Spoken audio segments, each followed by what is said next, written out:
নমস্কার, আমোদরিয়া নিউজে আপনাদের সকলকে স্বাগত। আমি আবৃত্তি হাজির হয়েছে একটি গুরুত্বপূর্ণ খবর নিয়ে।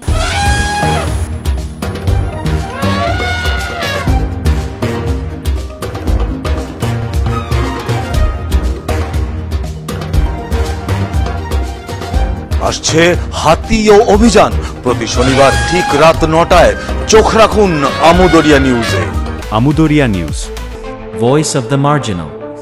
কোচবিহার শহীদ বাগ মুক্ত মঞ্চের ভিতর নিজস্ব উদ্যোগে একটি অভিনব উদ্যোগ দেখা গেল কোচবিহারের বাইক অক্সিজেন ম্যান শঙ্কর রায়ের। উল্লেখ্য, শঙ্কর একজন ট্যাক্সি চালক। দীর্ঘ কয়েক বছর ধরে স্বামী বিবেকানন্দের মূর্তি নিজের উদ্যোগে রং করে আসছেন। প্রতি বছর স্বামী বিবেকানন্দের জন্মদিন এবং প্রয়াণ দিবস উপলক্ষে রং করে থাকেন তিনি। স্বামীজির মূর্তি রং করার সহযোগিতার হাত বাড়িয়ে দেন চিরঞ্জিত মৈত্র। শঙ্করের সাথে কথা বলে জানা যায়, কোচবিহারের বিভিন্ন জায়গায় মনীষীদের মর্মর মূর্তি খুবই খারাপ অবস্থায় পড়ে আছে।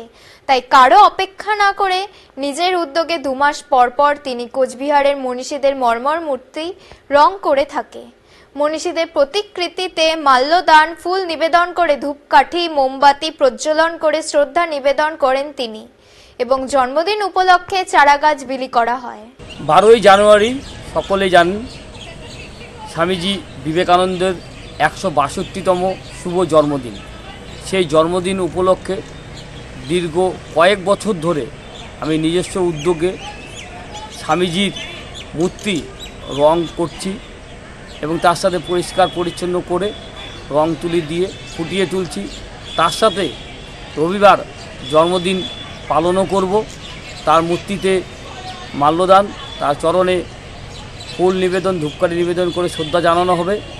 এই মূর্তিটি রয়েছে শহীদবাগ মুক্ত মঞ্চের ভিতরে।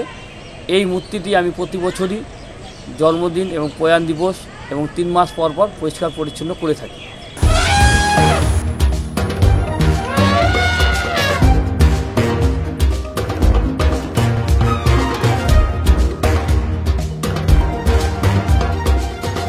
আসছে হাতি ও অভিযান। প্রতি শনিবার ঠিক রাত ৯টায় চোখ রাখুন আমোদরিয়া নিউজে।